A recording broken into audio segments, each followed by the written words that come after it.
This is The Countdown, discussing tomorrow's news today as our top guests tackle the issues that matter with a sharp take on every story.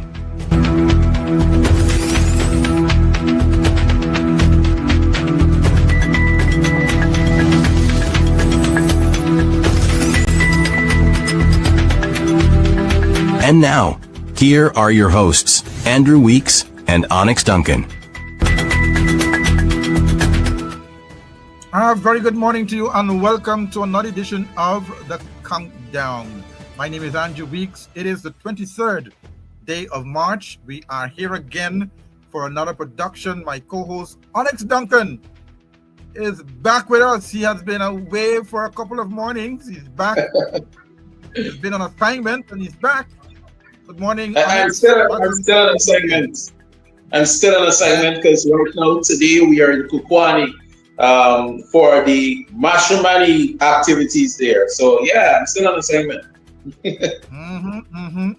But there's a lot going on in our country today. We have lost part of the building of the Christian Labor College yesterday morning. Yesterday morning, where the whole front part of the building came down in a fire.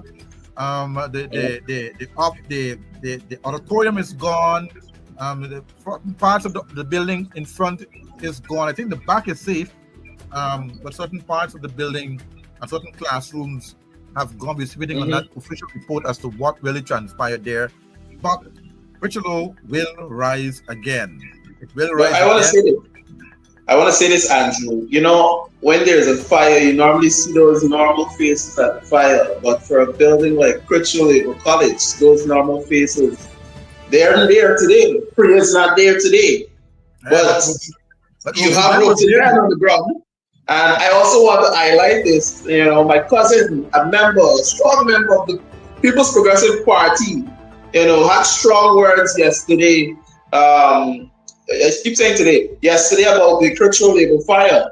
And I agree with him. There are so many micromanagement that are happening in these ministries. And I know for one, the Ministry of Home Affairs and the Ministry of Culture, Youth and Sports, a lot of micromanagement is happening there. So I'm really glad that people are realizing these things are happening and they're speaking out about it. Their own people, actually. Yeah, but what he said, let firemen do firemen business. Exactly. You understand? Let firemen do firemen business. And so we're very happy to know that that we have a fireman who could tell a minister, how we to do we work. Exactly. Right? You're not a fireman, stay out the corner. You're an administrator. You're a political head. Stay in the corner. Yeah.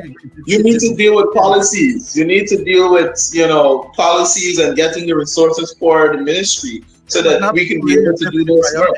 The firemen, jumping around the firemen. You can't do that. You got to stay back. Exactly. We also have also part of the news is that we lost George Foreman, the famous boxer. Yes. We lost George Foreman is a great boxer indeed. Yeah. We lost him on I think he died on Friday. And so we're having a lot of stuff going on. We want to continue to make the call as well for support for Melly Mel. Support, exactly. The support for Melly Mel. We see Cathy Houston was out there representing the AFC. You should have footage of that. Yeah. Cathy speaking out there. The AFC was out there, the YFC was out there in support for Melly Mel, and we do stand with Melly Mel because we continue to see the undermining of democracy by this People's Progressive Party government. And I want to say also on Friday, the YFC attended the International Day Against Racial Discrimination, and Guilty Shore was out there, and she had strong words again, and I will quote from her that there is no evidence of institutionalized racism in government by the government. Really? Okay. So, There's a lot of words.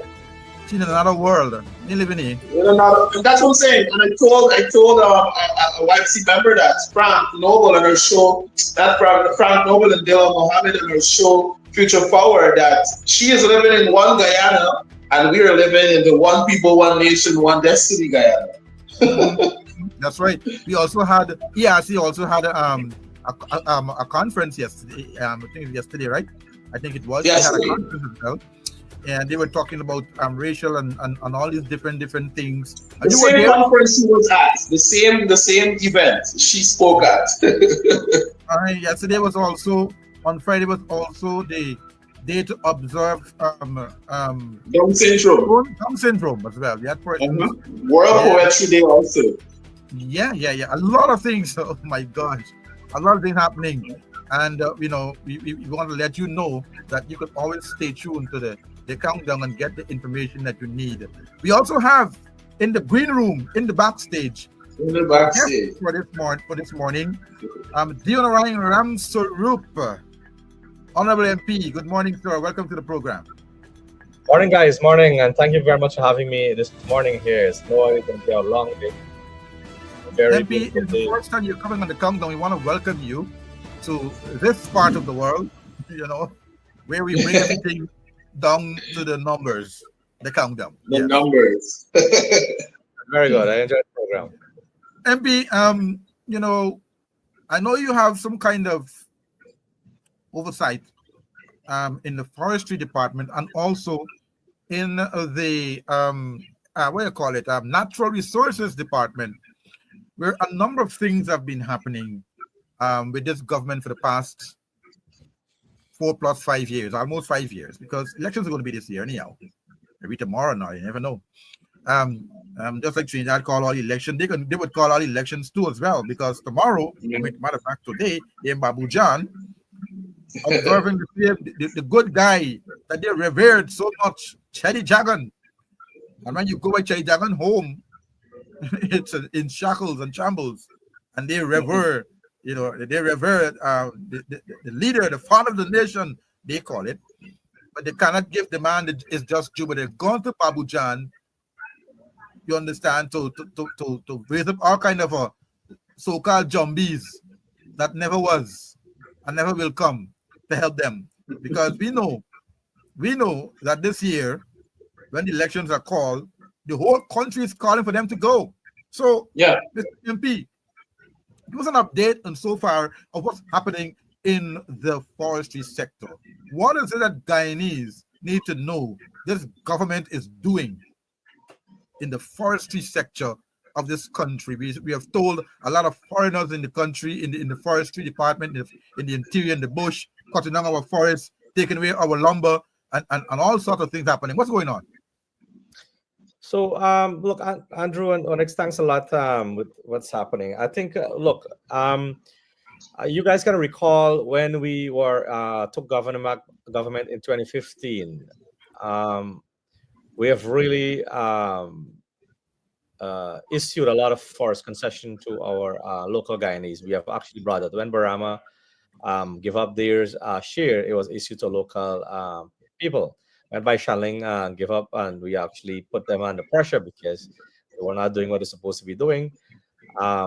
We give those lands back to the forestry local Guyanese people, because I know that the president was making his early year statement stating that we run by Shanling out, we run this one out, we run Barama out. People have the responsibility. What we are trying to do is to make the playing field level for everybody. Not only international people must have the full benefit, and that's what's happening also in the oil and gas sector. It's happening in the gold sector. You have to make the playing field level so that your local people can compete. We are competing in the same market. So how can you not paying royalty, which Barama was not paying royalty?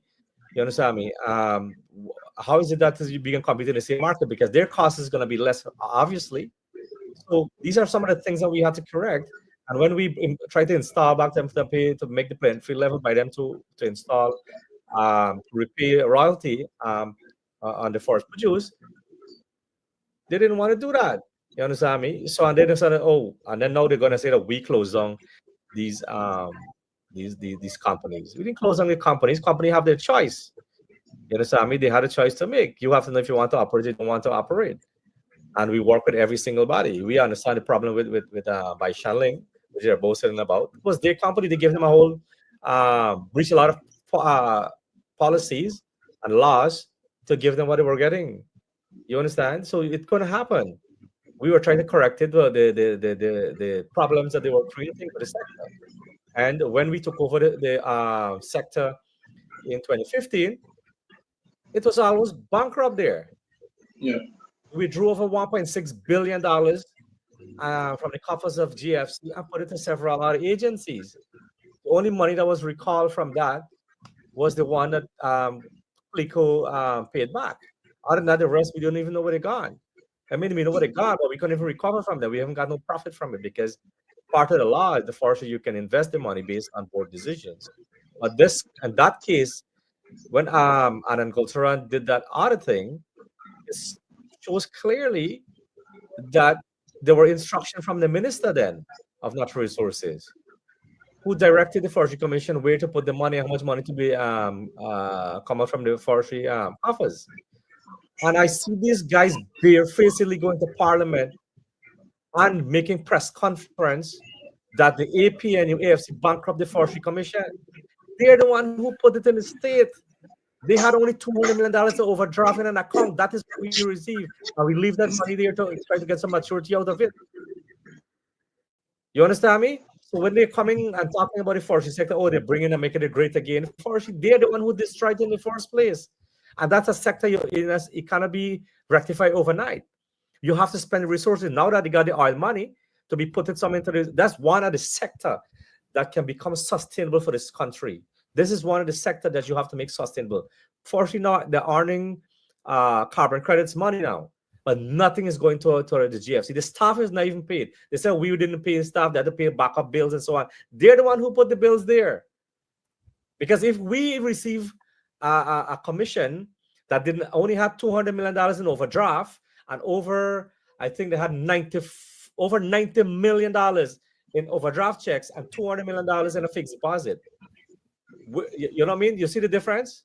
Mm-hmm.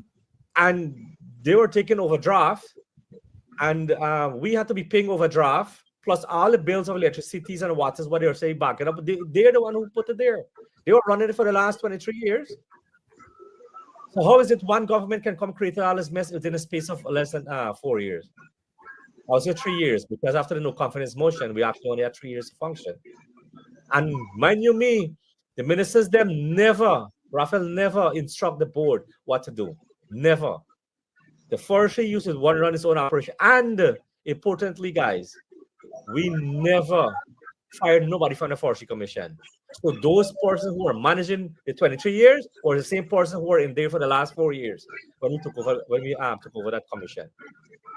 So that nonsense that they're talking about bankruptcy, we have the proof. Let them bring the proof that show that we bankrupt it. Let them go and do the auditor general report. Why didn't they do our report like we did? We did an audited fund of that commission, which was done by Anand Gulsaran. That shows all the deficiency, all the instructions. They'll breach all the procedure of instructions coming from the minister. They never went through the board. And when I talk about board, only the other day they installed back the new board. It was missing over a year, almost for 2 years. This is how they govern. This is the governance of the Forestry Commission. And they come and telling us what we bankrupt. There's just words you're talking about. Bring your facts forward, man. Bring your facts forward. Show us that we bankrupt the Forestry Commission. And I will tell him right in the face. It's the same people. 23 years is the same people we maintain there. Those are the people who are there. So, Ricky, you're saying that sorry, Ricky. Mistake again. It's not going to happen again. It is not going to happen again. So you're saying in 2015, Ricky, that you met those people in the Forestry Commission and you left them there. And during 2015 to 2020, the forestry sector was better off than how it is prior to 2015 and how it is post 2020. Our policies that we had was high compared to what they are doing there. We have in 2018, we started what we call a national forestry policy statement, which was absent for decades. We have an overarching national forestry policies plans, and that is what we were working and govern it. And it was very superior to many of what they were doing. We were doing things by the regulations and the act and the laws of Guyana. We didn't run a fly by night to doing it, and we do it here. We thought it was going to give us a broken system to work with. Yeah. We received a broken system. Money was squandered out from there. You understand?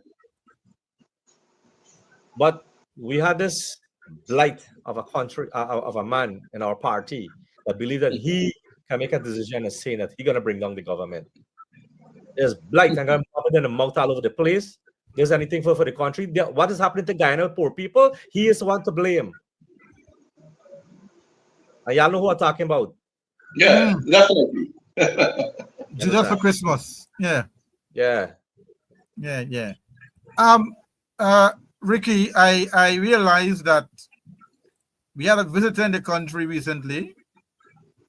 Yes, we had a visitor in the country recently. You know, you remember that, right? We had the former president of Colombia, Mr. Ivan, and he lauded the government for its major potential for green energy development through its standing forests. He said that during a presentation at the opening of the Ghana Energy Conference at the Marriott Hotel in Kingston, he said that when he was talking to dignitaries and politicians and oil executives and so on, and he said that the country is on an upward trajectory with its development of fossil fuel. It has a similar, he said, a similar capacity for development in its vast biodiversity, which means, he said, and I want to use this word based on the Criterion News report. He said, green is the new black. Green is the new black. Green is the new black.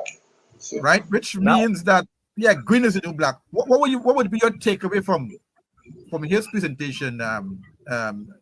You know, on all that he would have said, and based on what you have gathered during the conference and all of that on the same topic. So let me start with the positive on the statement that you just the green is a new black. He's perfectly correct.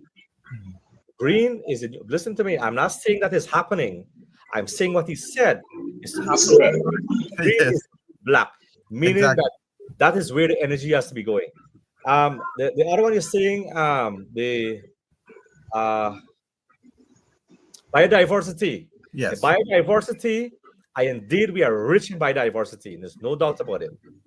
Right? But I can tell you what. When we were in power, and I said this in our press statement on our International Day, yesterday was our International Day of Forest. Right? Yesterday, it'll be on Friday. Friday was our International.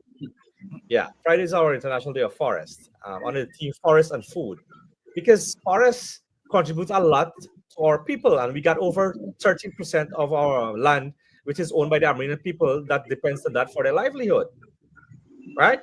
Then we have about over 4.5 million hectares of land for people who are doing logging for businesses, correct? We have over 450 small concession holders, and we had over 25 large concession holders. We have about close to about 300 sawmillers operators in Guyana. These are all providing employment and things, and all is coming from our forest, right? If you are going to be talking green is black, I want them to tell me what happened to those lands that we put under the full parallel under the APNU AFC as conservation, as areas to biodiversity conservation, right? Those areas, I learned some of them has been given to some of the friends. Mind you me, Iwakurama is the only conservation company that is here now in Guyana that has a concession that doing research purposes for biodiversity. Iwakurama. CI give up their land. Conservation International. They're probably still in Guyana. Then you had WWF, but the only organization that had or has a concession to do biodiversity research and conservation is the Iwakurama organization. And they found the other day recently, I don't know if you all follow, that somebody was doing illegal mining in the Yeah. concession. It is mean there's a weakness in policies and monitoring of what's happening. Because everybody believes there's a freeness now in Guyana. You can go dig gold any way that you want to dig gold. You understand me? We see the problem is the issue of Chinese landing. We see who's controlling what. We see that the gold declarations are declining, despite the prices rising. You understand me? We see, and so these are all the problems. So when they're talking about telling the Colombian former prime minister that I don't know what they told him. There is no green energy here other than what we install. We put in here, making Bartica green. I don't know if you remember the project. Yes. We secure solar system for Kwakwani, for Madhya. These are the areas that we want to make green and energy sufficient using solar energy. Then we are going to resurrect. We had money finding for Moka Falls. Now the government is back in 4 years here, plus the 23 years. How much of green energy have they produced for Guyana? Other than bringing the damn 2 old Bracadong power ship, plus the 17 condemned generator that they brought here for billions of Guyana dollars. What are they talking about green? Then and now we're going to bring in power plants. What happened to the hydro project? Mm. Right, they said that we closed down the hydro projects. They had 22 years and can't get it done. They got 5 more years here and still can't get it going. Why? Ricky, go ahead. Sorry to cut you. Feasibility is important for these massive projects. Feasibility is important. You cannot go spend your money without having feasibility studies done for these massive projects. And that's why we are fearful for the gas shore energy plant that is coming through Wales. Because, brother man, y'all listen to me very carefully. If anything goes wrong, this whole region 4 will be affected with region 3. Serious. You understand? Yeah, and I'm glad you mentioned that because great politicians think alike. Because I was going to say that the PPP really and truly runs away from feasibility studies. And we need to have these feasibility studies done so that we can ensure that the project that you're putting out there will work. We will, without those feasibility studies, we'll not know because you're taking a risk by putting so much money into it. And you also mentioned gold prices dropping. What is the cause for those gold prices dropping? You also mentioned that the gold price, the gold declaration, but the price is going up. Sorry. And the declaration of gold, because what is happening there, gold smuggling is on the rise again, and they're not, putting something in the works to deal with that.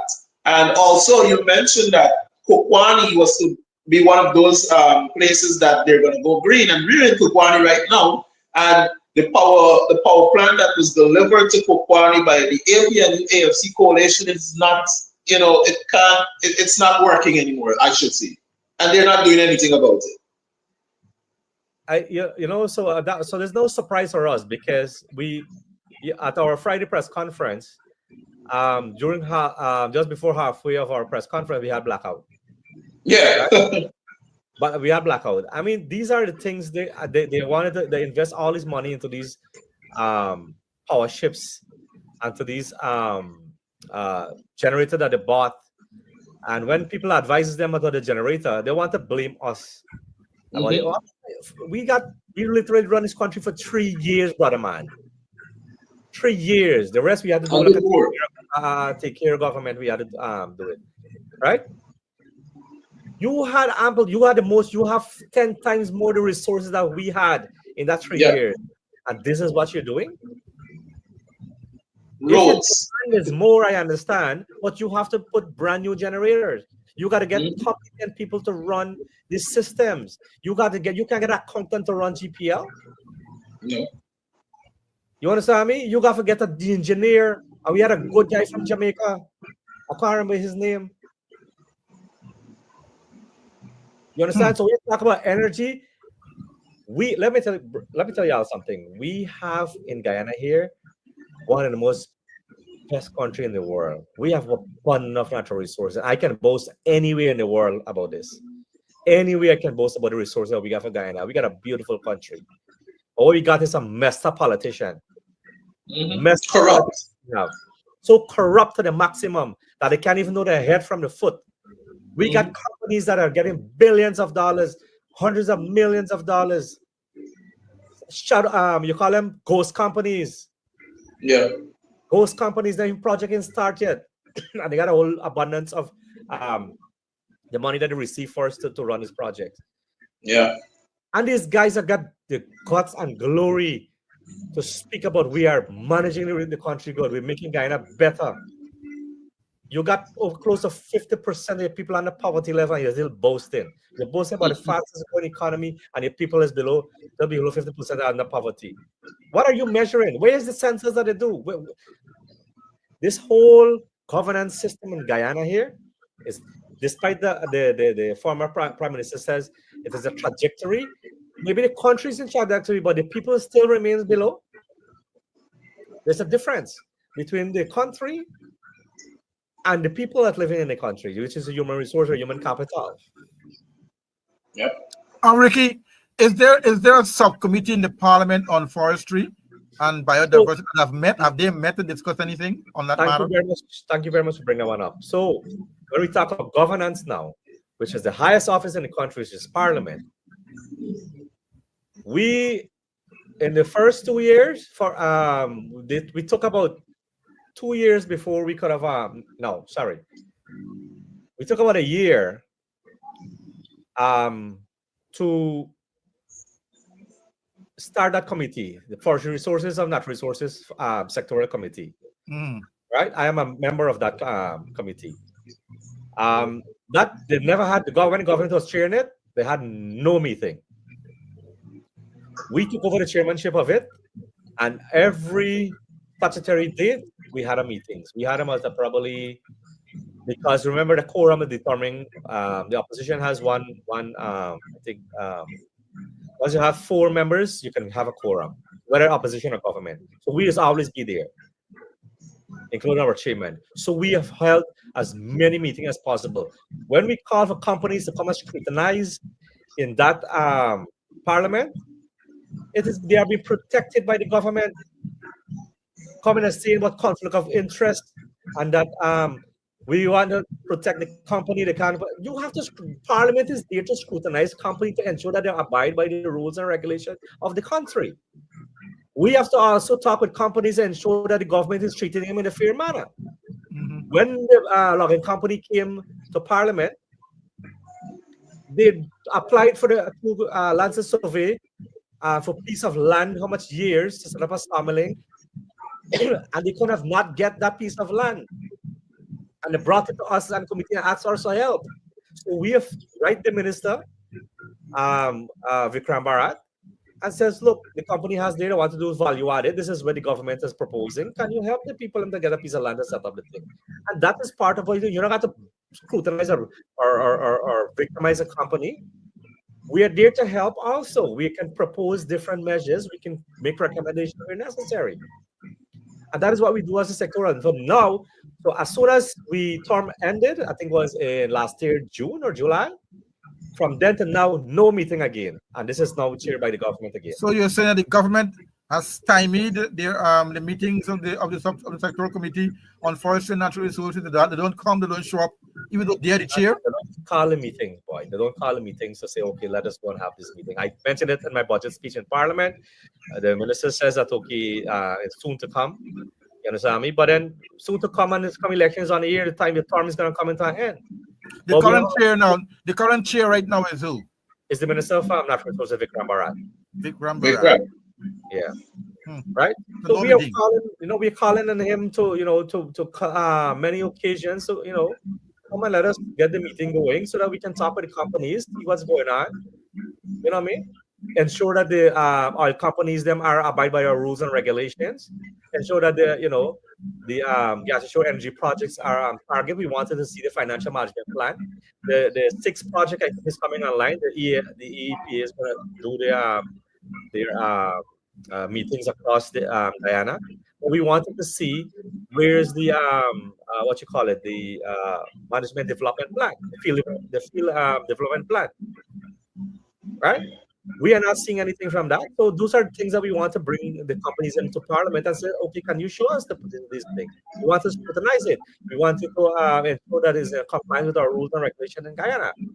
Because if something goes wrong, my friend, out in that Atlantic Ocean, the entire coastal of Guyana will suffer. The entire fishing industry will suffer.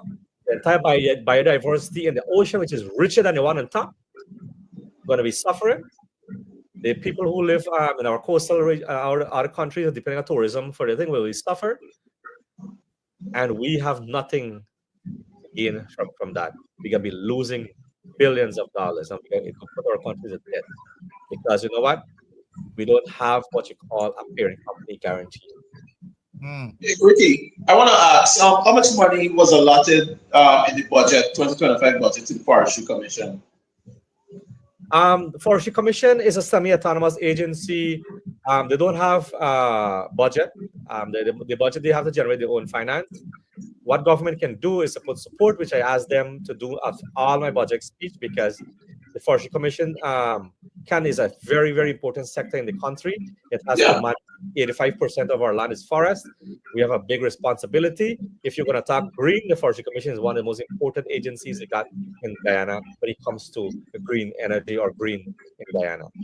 So within the last 4 years, the government helped in any sort, you know. Yeah. So they give them. I think they were.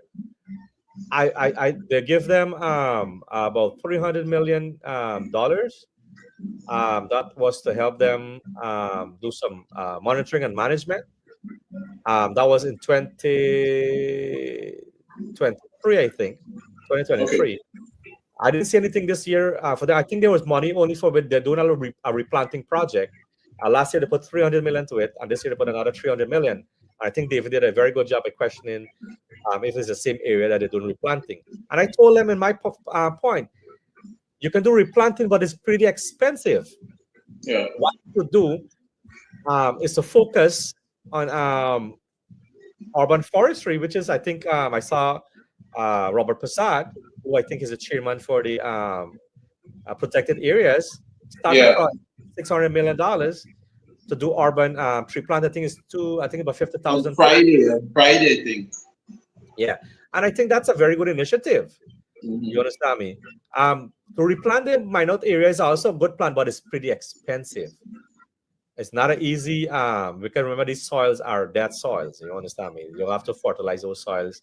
But doing replanting is good, but you have 85% of our land is forest. You have to learn to start to put better management practices in place. Try to do improvement technology to help monitoring it, to manage it. You can do LiDAR systems. You can help to concessionaires to do inventories using LiDAR system. We can invest in those technology. That is where I think money should have come. I think they should have been taking another $5 million from the low carbon, the carbon credits money and put it towards forestry. I also tell them to put another $10 million in a revolving fund, but they're going to put $300 million, which is like nothing. And the bank put $600 million, and only 11 people got that money. That money, what I propose is, since I was president of the Forest Products Association, it was to have $10 million in a revolving fund with FA and forestry manages the money to help the small and medium-sized enterprises to develop. Okay? And we will be doing that, my friend. Those are the policies that will be implemented back. We're going to have a revolving fund from the government. We're going to have monies coming from the oil and gas and try to develop the other sector to make it sustainable, the non-traditional oil sector. And that is where we're talking about health, we're talking about education, we're talking about forestry, we're talking about agriculture. You understand? These are the things that we have to develop. And so we should start doing more value added in our natural resources sector. We have to do one from the bauxite. Barnum started it. Barnum statement is still relevant for today. That we should be able to manufacture more value added in our own country. plant was there, they never wanted to resurrect that because they want a spiteful politician. You have to get continuation of project. You must recognize when there's good projects. We have to come and start to do value added in the gold sectors. We should be able to polish diamonds here also.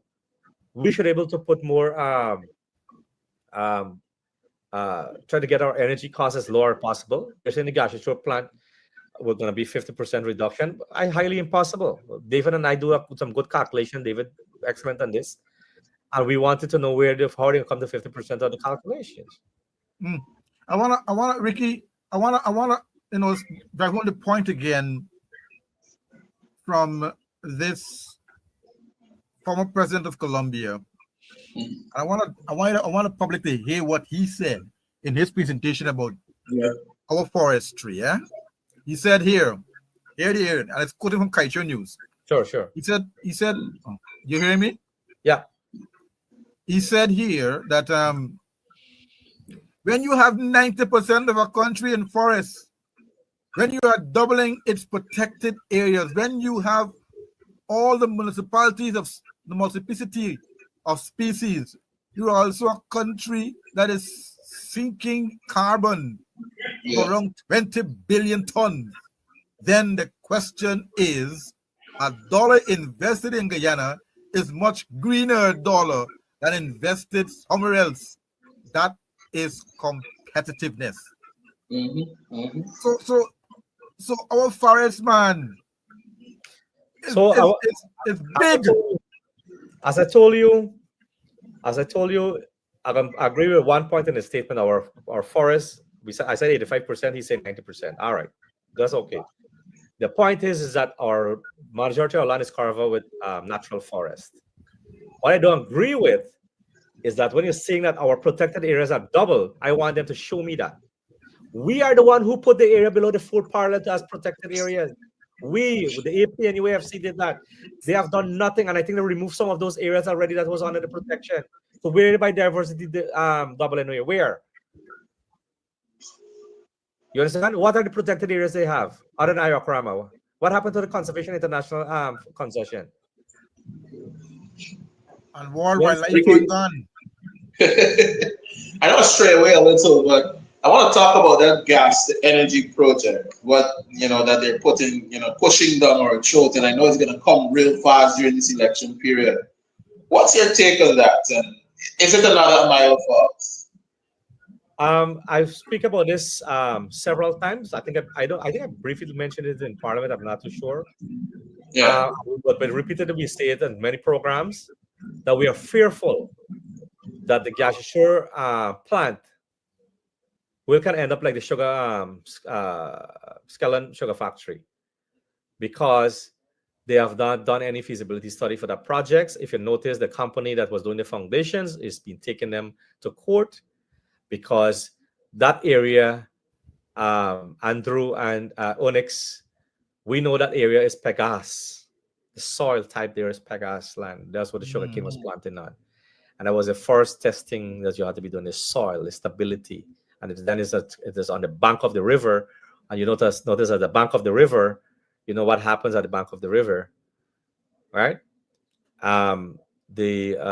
So we are fearful that many of these projects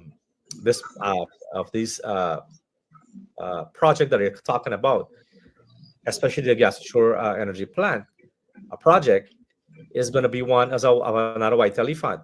But the only hurtful part here, guys, that we have spent billions of dollars on that project. So my question with David and I were talking about it because I rapped with him. I got a little bit of responsibility of public works too, and we used to rap about it. David, if we get back this government, what's going to happen? What are we going to do with this thing? Because we know all the problems. So Ricky, so much money has spent that we don't know. We'll have to really do back a very good assessment to see where we're doing it. But we can't waste the people's money. Yeah. You understand? No feasibility study was done for that project, Ricky. And no feasibility study. And then if you ask, the Exim Bank was putting the money. They said they got the money approved. Did they receive it up to now? Let me tell you something. Exactly. That was something that was raised in the news in regards to the Exim Bank receiving the monies. Yeah. And so we were telling them, you cannot put our, because we got paid for the money. The Guyanese people, that taxpayers in Guyana will have to pay for those for that money. Yeah. And because especially if you backfired and they can't get it going.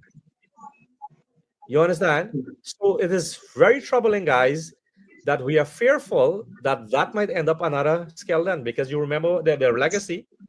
The legacy, The reality.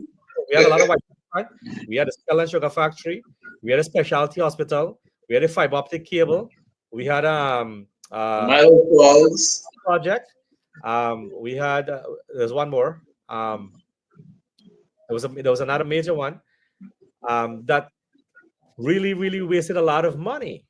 Mhm. These are, and despite people like Anna Golsaran, who are Auditor General, tell them that there is no feasibility study. We can't. This is bad for Guyana investment. If I got that report, I can share it with you guys. It has a recommendation from the Auditor General, and that was Anna Golsaran, and that's why they had problem with Anand, because Anand is straightforward. He's professional. Yeah. You understand? And so these guys here was really wasting our money, and they're still doing it. Look at the. I mean, if I if I tell you guys about what's going on, they're boasting about. Let me tell the Guyanese people this. Name me one project that the government, maybe two, because I think that they said they're going to build a stadium at Barbies. That was never in our pipeline, because we Nah. believe a stadium in Barbies is not going to work it for the Barbadian people. What we have to do is create jobs. You understand? Or what we can do is upgrade those grounds like Port Moran grounds and the other grounds in Guyana, in quarantine, to make them Quarantine. facility. But that is not going to create job for the Barbadian. They will still have to go and cut cane, and they still have to go and catch fish. All right, I'm planting them right. They ain't gonna do it. What they had to do is to put up more agro processing facility for those people in Barbies.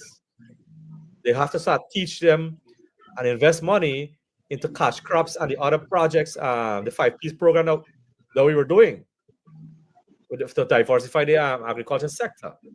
That is what you have to be focusing on the people. You understand me? You have to come to tell these people. What my question was, name a project that they were doing there. That That is Mandela, successful. now we had money for secure for that. That Demerara Bridge, we had money done secure and sign off for that already. We had a Yeah. feasibility study over there. David won the Yeah. case against it's all about this nosy feasibility study. Ricky, I want you to highlight to the people how many of those projects that they're currently doing, like the Demerara Harbor Bridge, that was already, talked Demerara about by the previous administration. Demerara Harbor Bridge money was secure under our government because of the stewardship that we showed, the governance that we showed. Money for the Al Mandela Avenue and the road for Suzaik and all what they got to put in, all of us secure under our government because our stewardship is shown as governance. The four lanes supposed to be in Sheriff Street, Manila. I don't know what happened to the Sheriff Street project. The East Bank one, we also secure money for that one. The East Coast Road, of course, the extension, we had money secure for that. The embankment that is pushing now, we had money secure for that. All right. These are all projects that we secure money for that we have. The only new one I built is the crane one that over there. Over the river. Mm-hmm. Right. The other road that are upgrading from the toward the coast, yes, they are doing that. All right. But all the massive major projects of transformation is what we will do, what we did. If they tweet it and modify it, I understand that. That's fair enough. But that's our projects that we do. We will claim those projects. We don't have this vision for this country. The vision when they got is to set up a stadium. That is the vision that they have. All right. There was the Linden Highway. That vision, bro. Y'all went up there. Look, y'all pass it Sunday. Check the conditions. It's in a terrible condition. It's in a terrible condition. You see the Linden Bridge? It's 4-lane. Yep. That's our projects that we had here. You see the Mabura, Linden to Latham Road? Latham Road. Let me tell you what happened. And let me tell you a little story. What happened there? The vice president or sorry, the government says that they never don't want to continue with that project. That money came from the UK government, but the UK said, "Well, give me back my money. Give me back my money, and we can cancel the project because the money was already handed to the government. We already had the money. You understand me? If it wasn't for that, the project from the Brazil that road would never done. Yeah. I want Onyx, tell Andrew the condition of Ituni Road, how rough it is right now. You can't go through there with a bus. You can't drive through there with a bus. You know, I tell you, the Botakari Road for go across to there's a mess. Mm-hmm. The road for access through Omai to go through is in a mess. They want to go through from Shurima, to come over. To come over the other one in a mess. There's nobody monitoring these interior forest roads. And the contractor they park, they don't want for the 72 village there, the machine park inside there with some contractors from Madhya, some old equipment parked there and are leaving the people like that. And nobody's complaining. The money's been spending there. When we were there, Raphael Trotman says that GGMC will support interior road design with assistance with the Ministry of Public Works. We set that policy in there. We set that policy to GGMC because all of us access the road. Forestry, loggers, GGMC, everybody access those roads. So we set up a policy where the GGMC will finance those interior roads for maintenance. These guys can get some Qatar contractors to maintain this road. No, they're providing jobs to their friends, families, I'm saying this, I'm talking raw language here.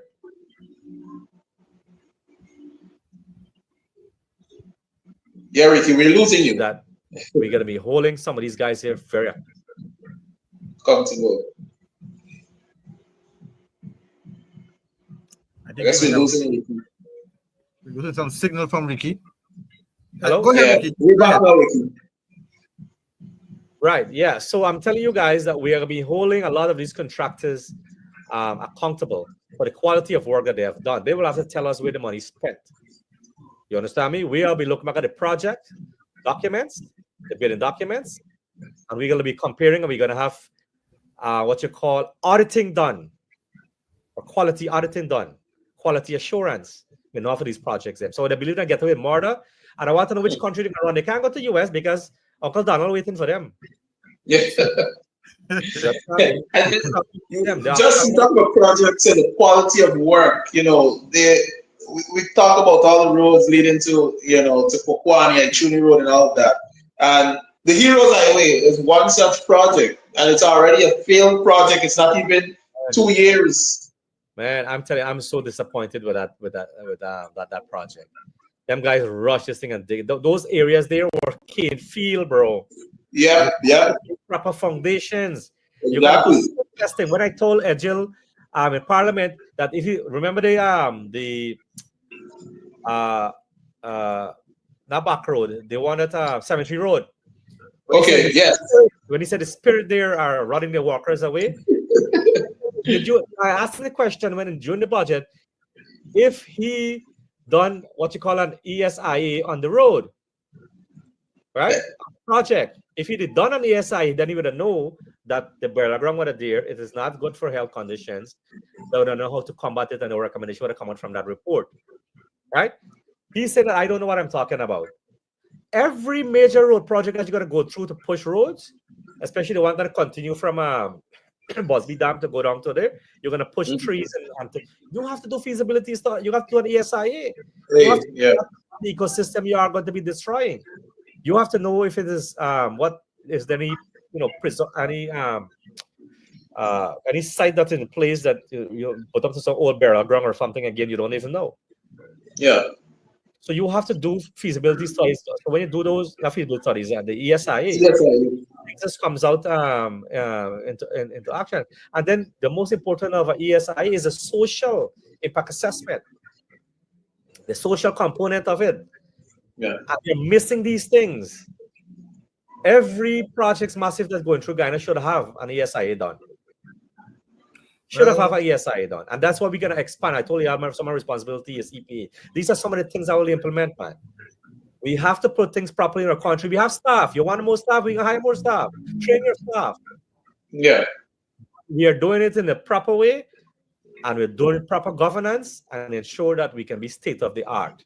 Not fly by night and you're going to go, it's called no brainer. There's nothing but no brainer. This is intelligence, bro. Ricky, I mean, we got 10 minutes more to go, but Ricky, I wanted to give the public and the viewing public here an update. You are also responsible for you're the geographical rep for the east coast of part of the east coast of Demerara. Yeah. And there's a lot of projects going on there as well. Projects in Victoria, projects at Enmore, projects going on the east coast on Success area, project also at the back in the care field. A lot of things going on. Roads are being done. Walking paths are being done. Roads are destroying within less than 6 months. Give us an update in terms of some of the things that you would have seen in your constituency that just a call for alarm. First, I've welcomed any road to be done because we need it. Network is very important. But when it comes to quality is where I got a big issue with. Right? I'm not seeing the amount of inspection and testing done on these, especially the embankment now is pushing. They're pushing the embankment from Enmore. They're expanding the thing from Sherry Street to come right down. And then they're expanding from Enmore now because of the highway, the embankment, they finish up to Enmore. So they're not expanding. They're going to pass us here, my community here. But these guys now, alignment now, they still got people on the reserve. Yeah. Right? And they're moving now into people land and people discomforting people where they could have gone in the reserve. So they're moving the alignment away from trouble zone. When it comes to Maripo line top, go up line top, I don't know. I see people still building on the reserve there. UGPL had a big reserve. I don't know how these guys get permission for these lands. Let me tell you something. I don't know how they get permission to build that. And I don't know where the extension goes. After the 14 extension, you can't extend anymore. So I can understand the building, divert your attention and building the hang of where the cane field is, a success and so on. Yeah. But then again, those are cane field land. Those are not big canals and so on. I want to know what the amount of quality work that they're doing. They got to test. Where are the reports on these things? What about drainage? The drainage, they're concreting the drainage, but the width, I was observing this morning that the width, I was like, really so narrow? How much, if you got like 4 inches of rainfall, you're going to have another flood on the road. Yep. You understand me? I cover the drainage, so it's another thing. That's another issue. And the reason for doing that is because people build on reserve. Permanent, I'm talking about permanent structure, not temporary structure. I'm talking about permanent structure. They're giving us land. Boss, check my report. I don't know how to fall in. There's a gas station there, and how is it? How the 4 lane passing there? See that? Then you're going to talk about harassing people in Pleasant. But you They're see going to go wrong the 4 lane.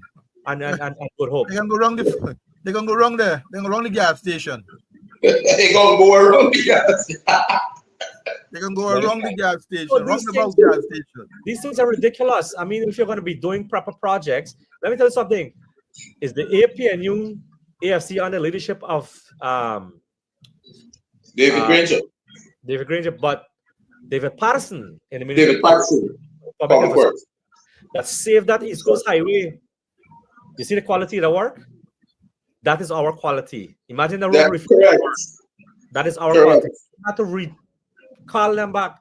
And remember, we extend the curb wall at the side of the drainage. We extended higher. You remember? Higher, exactly. 24 inches, I think, went up by.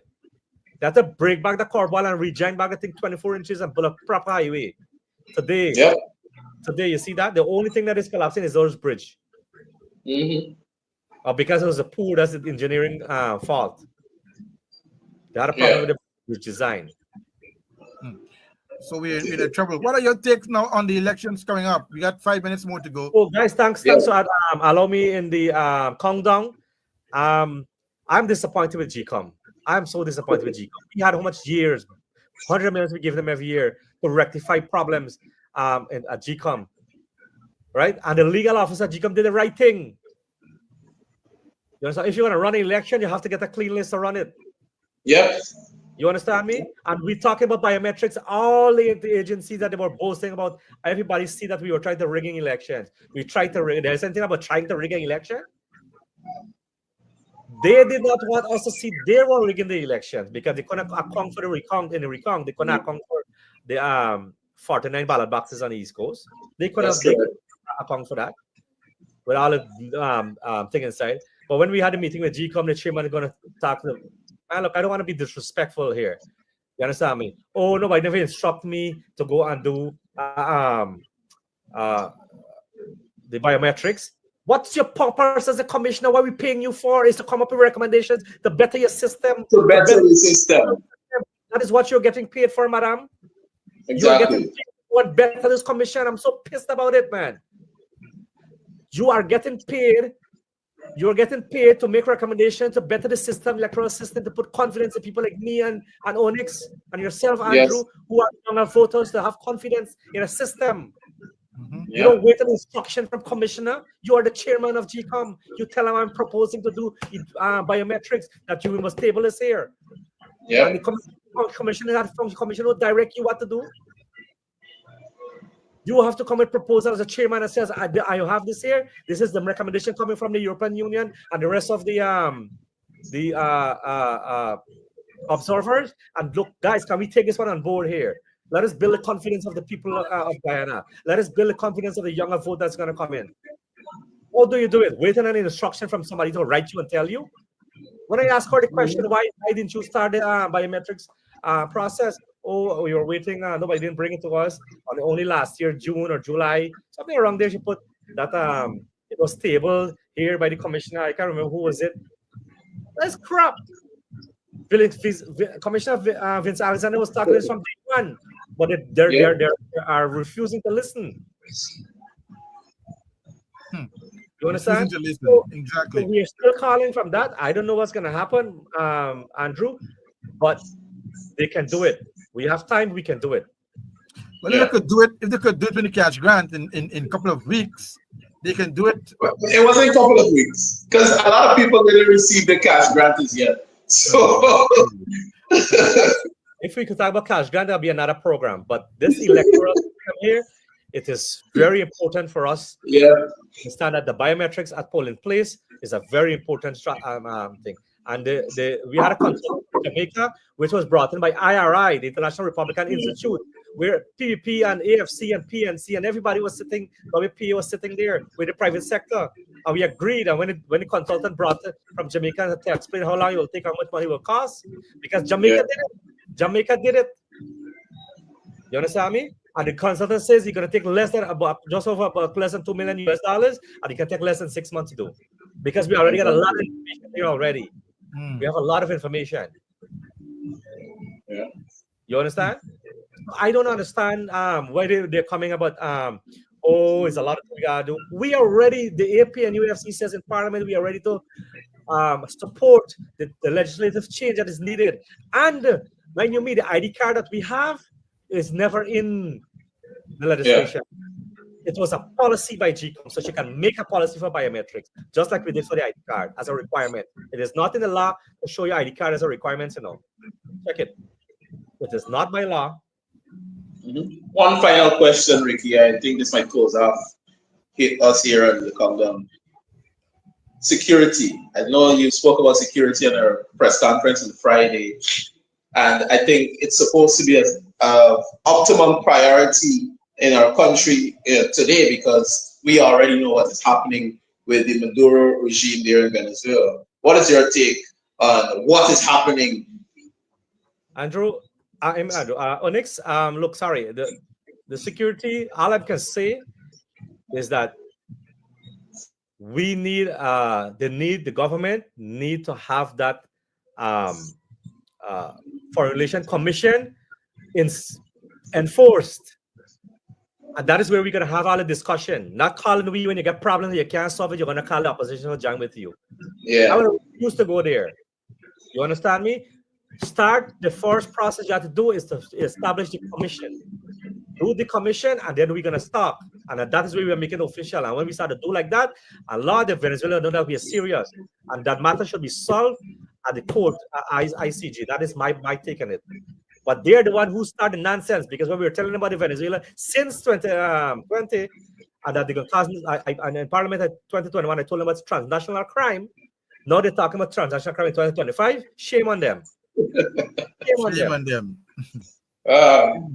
We also have one more. The Robeson Ben saying that there might be spies in Guyana, but he's not doing anything about it. And we have these guys, they are old and outdated. You understand? Spies, if you know the policy of Venezuela, since they're 18 years they got in the army. What you mean talking about spies? You didn't know that? You ain't got an ambassador over in Venezuela? You know? When we were telling you to cut, he didn't start the committee in Parliament with National Security Committee. He is the one that were balling and Cameron started it, and now when he take over the ministry, that he can get to you're gonna ball about. He's at fault.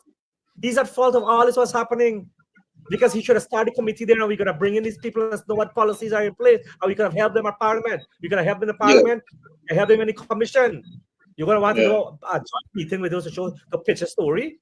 It's nonsense. They're responsible. They're the Minister of Public Security. Home Affairs is responsible for what is going to happen. That's correct. Along with the rest of them, because they don't understand security. Security is a national priority. You have to come together. You got to bring both. When it comes to Venezuela issue, everybody got to come on the table and sit down and discuss that. Put political bygones on the side, and let us address the issue together.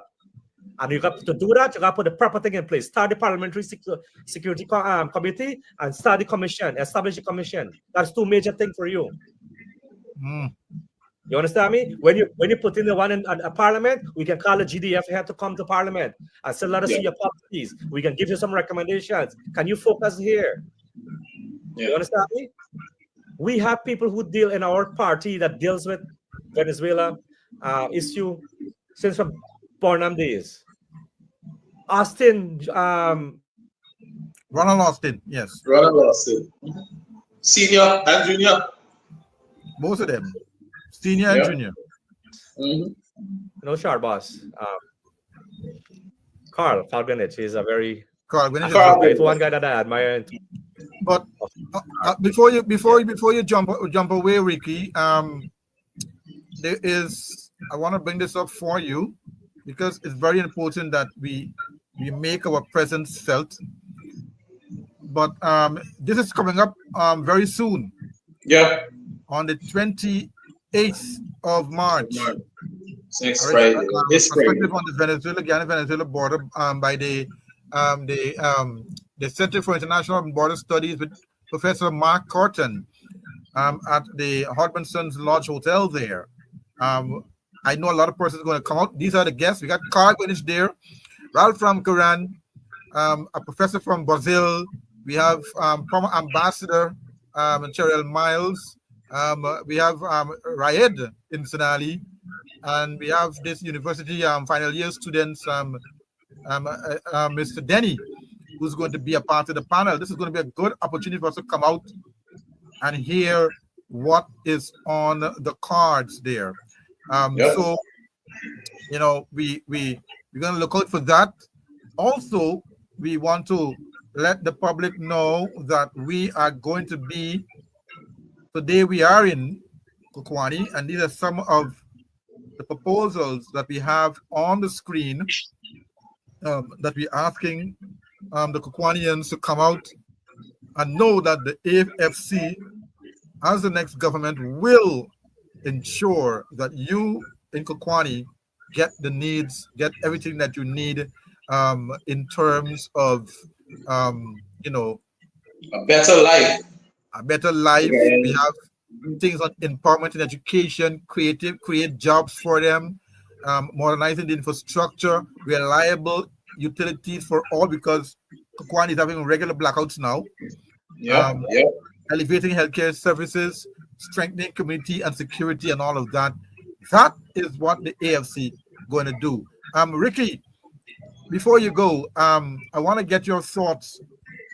If any word of encouragement you have to give to Manny Mel and maybe her family, as she continue to hold on there in the fight to defend and protect democracy. What are your thoughts?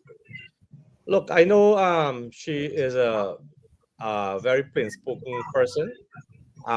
She was just fighting for Guyanese here, and those who could not speak out, she speak on behalf of them, and she did it. And she had a very serious issue with corruption, which is no strange to Guyana. If you look at the corruption index, we are in a terrible state in the corruption index, and she speaks about that. And when she Exposing talked the about government too. exposing the government, and they didn't like that. They didn't like that. I mean, but if any good governance or any good government will allow somebody to criticize, and that's how you work.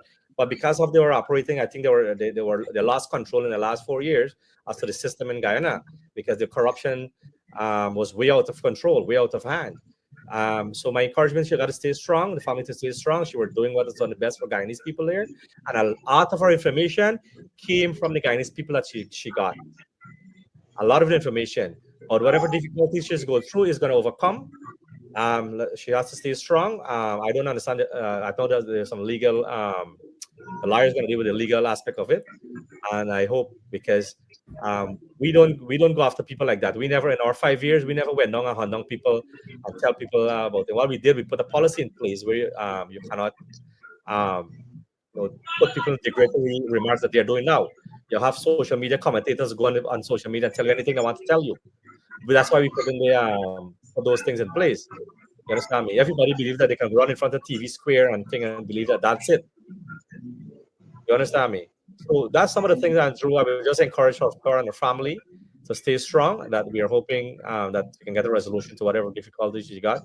But I know that America has their policies and the laws, and sometimes we have to know where are they coming from. That's why I'm happy that she got a lawyer.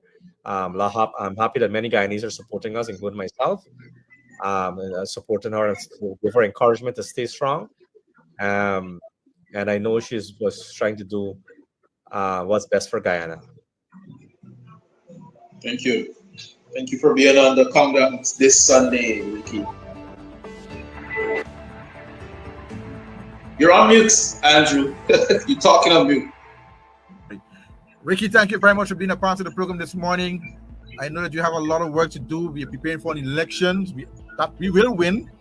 And I wish you all the best as you continue to look out and be a defender for democracy and continue to do the work that you're doing, sir. And as we continue to go on the front line to defend democracy, we'll encourage all Guyanese to do the same. Thank you so much.